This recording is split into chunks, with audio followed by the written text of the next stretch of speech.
E aí, bom, então, recentemente caiu na minha timeline um vídeo novo do rapaz do Estranha História. Se não me engano, o Henrique é mestre em história, o rapaz.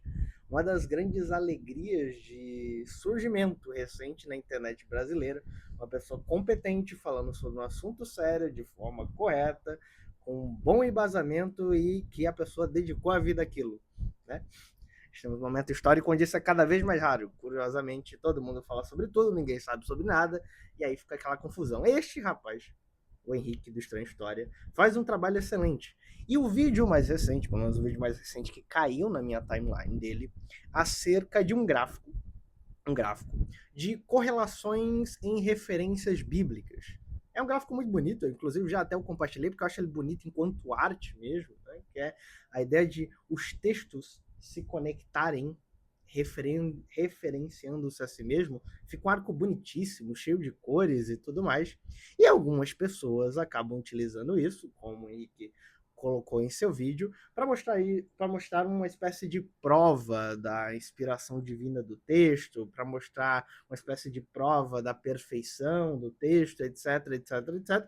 E Henrique, de forma muito sábia, muito cautelosa, muito tranquila, vai desmontando esse tipo de argumento que não fazem absolutamente nenhum sentido. E olha, eu não falo isso com uma pessoa que diz, ah, referências cruzadas são lixo, joguem isso no lixo. Não. Eu já disse aqui nesse canal que minha Bíblia favorita é inclusive uma Bíblia que é focada nisso. Essa Bíblia aqui, o foco dela são referências, concordâncias, etc. Coisas que trabalham exatamente com bancos de referências bíblicas. Mas eu acho muito importante a existência desse tema e desse ponto que o Henrique traz, mesmo sabendo que isso há de, sabe, alvoroçar alguns cristãos, porque eu tenho um grandiosíssimo problema com apologética em geral, mas vou deixar minhas questões com apologética natural, pressuposicionalista e outras espécies de apologética para outros dias, quando eu estiver mais em paz de lidar com pessoas que são tanto quanto religiosas disso, e focar mais na espécie da apologética de curiosidades. O que eu chamo de apologética de curiosidades? É a pessoa que mostra esse gráficozinho e fala: olha, veja a quantidade de referências que tem em todo o texto bíblico, conectando ele todo, logo a Bíblia é perfeita e tal, e tal, e tal. Esse tipo de curiosidade. Eu tenho um sério problema com isso, porque, bem, essas coisas são muito fugazes, certo? Então, se você espalha isso, pessoas colocam isso como um validador da sua fé, um local onde ela confia a sua fé, um argumento válido para ela. Em algum momento ela vai descobrir a verdade, quando ela descobrir a verdade, ela vai entrar na crise de fé, e aí, meu amigo, o trabalho foi feito da pior forma possível, porque agora essa pessoa tem um trauma, e não mais um local onde ela se sentia bem e tudo mais. Então, eu tenho muito problema com esse tipo de coisa. E aqui gostaria de contribuir ao trabalho que o Henrique faz, mesmo que eu não tenha a relevância que ele tem, não tenha a formação que ele tem e talvez não tenha a capacidade, mas é algo que eu ouço ser repetido várias vezes e que me causa um certo constrangimento, que inclusive isso é tido como um trunfo.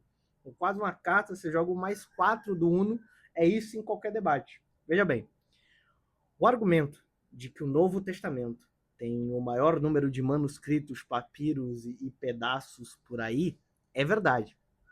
É verdade que isso é. É verdade que, em comparação com qualquer outro texto antigo, o Novo Testamento dá de lavada. Entretanto, a pergunta que vem por trás, e que qualquer pessoa séria e honesta que faz a pesquisa de saber, é por que é assim? Né? Afinal de contas, isso não surgiu do nada. Isso não é uma coisa que caiu do céu. Nós não acreditamos na queda do céu das escrituras. Né? Foi uma coisa escrita, passaram por copistas, comunidades mandavam umas para as outras, preservavam, etc, etc, etc. Então, assim, nós não acreditamos que caiu do céu. Então, isso aí foi produzido. Foi produzido, foi armazenado, foi mantido. Ok. Ponto é, por que os outros textos não possuem tantas cópias assim? E aí nós vamos ter que lidar com a história da nossa igreja cristã como ela o é de fato. Eu sei que hoje em dia, meio que como uma reação, as pessoas querem dizer, olha, não, mas a igreja cristã inventou a universidade, o hospital, a ciência, a filosofia, tal e tal e tal. Tem vários exageros nesses argumentos, mas a gente precisa voltar ao real, assim, o que foi o 99% da história. E o 99% da história é que, bem, antes de Agostinho começar a mexer com platonismos e pessoas da época lá, textos como Platão, Aristóteles, essa galera eram tidos como textos pagãos. E muitos deles eram queimados por cristãos. Eram destruídos.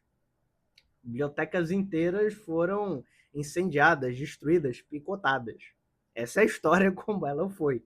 Também cabe ao fato de que, bem, o cristianismo, quando se torna a religião do Império Romano, ganha todo o financiamento e a capacidade de produzir cópias e também de guardar suas cópias, coisa que esses outros autores, já de uma outra época, por exemplo, para falar da época do grego clássico, já não possuíam nem o financiamento dos copistas, nem a guarda desses textos, e, bem, visto que eles foram um império que perdeu, eles não tinham lá o necessário renome, muitas vezes, para continuar sendo preservados. Aristóteles, Platão e essa galera ainda tem muitos textos, mas quando você pensa, por exemplo, no drama grego, você pensa no teatro grego, você pensa nos historiadores gregos, você pensa nos filósofos pré-socráticos, por exemplo. A gente não tem quase nada deles, a não ser pequenos excetos, algumas coisinhas assim. E tudo isso está dentro de um contexto de destruição, de não preservação, etc, etc, etc. Nós, enquanto cristãos, vamos querer dar a característica da preservação divina do texto, né, da preservação divina das cópias, para que isso se mantivesse na história da igreja, etc, etc, etc. Está tudo bem, esse argumento da fé, esse argumento do dogma está respeitado. O ponto é, quando nós vamos tratar disso como um argumento acadêmico, que nós cristãos queremos mostrar que nós somos da ciência, não confere, porque, bem, a realidade foi um pouco diferente. Então, é muito bom o vídeo do Henrique, e é importante, por exemplo, que eu diga coisa assim que talvez coloque choque nas pessoas, bote elas para elas pensarem pela primeira vez no assunto, porque a apologética de curiosidades, nossa, isso vai causar ainda muito trauma em muito cristão. Porque, bem, argumentos e apologética como um todo é sempre uma guerra de gato e rato, né? A depender de qual grupo você está lidando, com ateus, com judeus, com muçulmanos, ou enfim. É sempre uma guerra de gato e rato. E o problema da apologética é esse: em algum momento você vai ser o rato, e aí quando você é o rato você vai ficar mal, vai dar crise de fé, etc, etc, etc. Temos que ter mais cuidado com a apologética. A apologética muitas vezes é vendida como se fosse a grande ciência do cristão. O cristão precisa combater o mundo mau e profano que nega a sua fé utilizando de...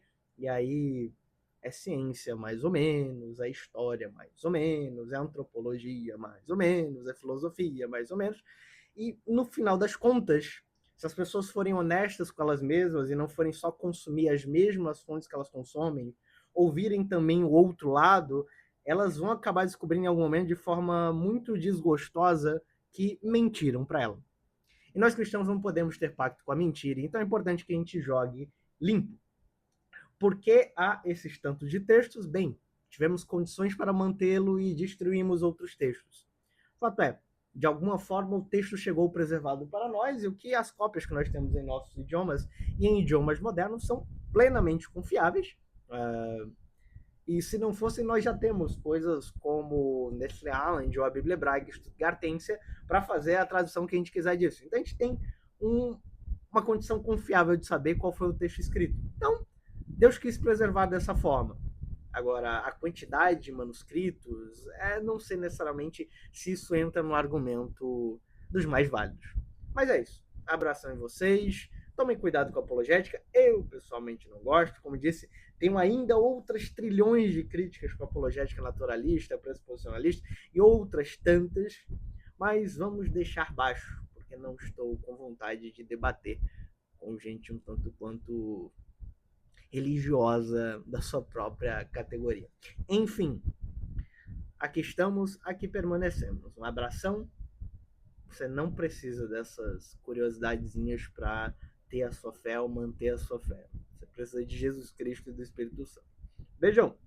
Até mais.